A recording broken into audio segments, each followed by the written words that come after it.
Привіт, друзі! У цьому відео я розповім вам про чудовий засіб проти грибкових хвороб на огірках, яким я врятував свої огірки. Цей засіб дешевий і всім доступний.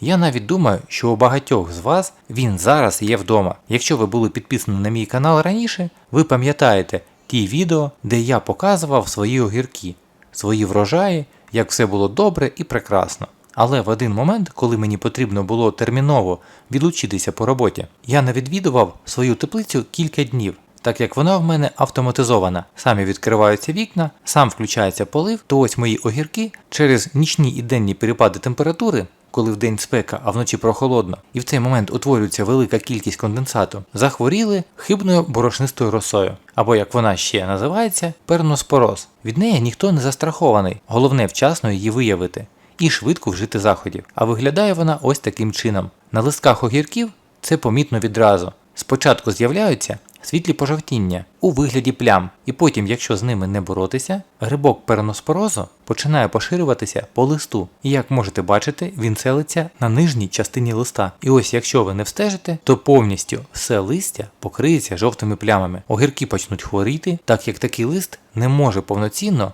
проводити фотосинтез. Відповідно, зав'язі огірків всі пожовтіють, опадуть і ваші рослини просто можна буде викинути. А як можете бачити, я провів цю обробку і показую вам зараз результат. Нижнє листя, яке пошкоджене цією хворобою, я ще не обрізав, але сьогодні це зроблю. Але як вже можете бачити, на верхніх листах грибка немає. Огірки далі нормально ростуть, я продовжую з них збирати урожай, а дана хвороба проявляє себе в особливі моменти. По-перше, якщо створюється в теплиці підвищена вологість, наприклад, від температурних перепадів, коли вдень дуже жарко, а вночі прохолодно, з'являється конденсат і виступає у вигляді вологі на листках. А у цьому середовищі відмінно розвиваються бактерії, а у відкритому ґрунті ще легше заразитися огіркам даною хворобою. Якщо льють проливні дощі, то протягом декількох днів огірки починають хворіти цією хворобою. Як ви можете бачити, цю хворобу я переміг. З нижньої сторони листа абсолютно немає ніяких ознак даного грибка. А застосовував я на своїх огірках звичайну перекис водню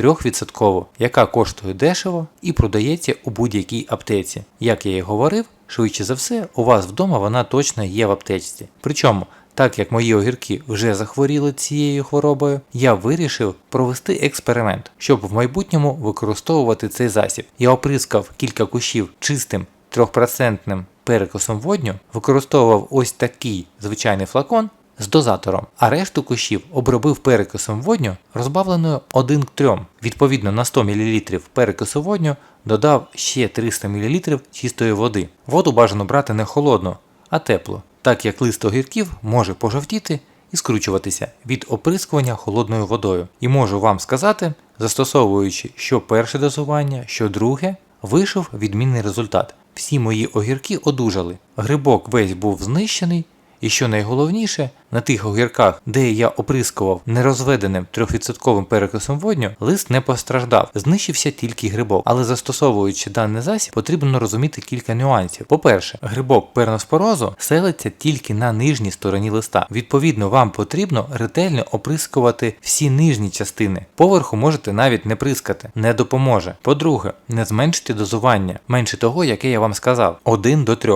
Так як якщо сильніше розбавити перекис, то теж толку не буде. Грибок не загине і далі буде розвиватися на ваших огірках і знищить ваші рослини. Як ви можете бачити, мої нормально ростуть, не хворіють. А нижні хворі листя, як я і казав, сьогодні видалю. Тим самим я перешкоджу подальшому поширенню грибка по теплиці. Тому, друзі, кому інформація з даного відео була корисна, обов'язково поставте лайк. У кого також огірки хворіють даною дуже підступною хворобою, використовуйте цей засіб, тільки застосовуйте його з розумом, і все у вас буде добре. А я ж вам бажаю вдалого дня і великих врожаїв. До зустрічі у нових відео.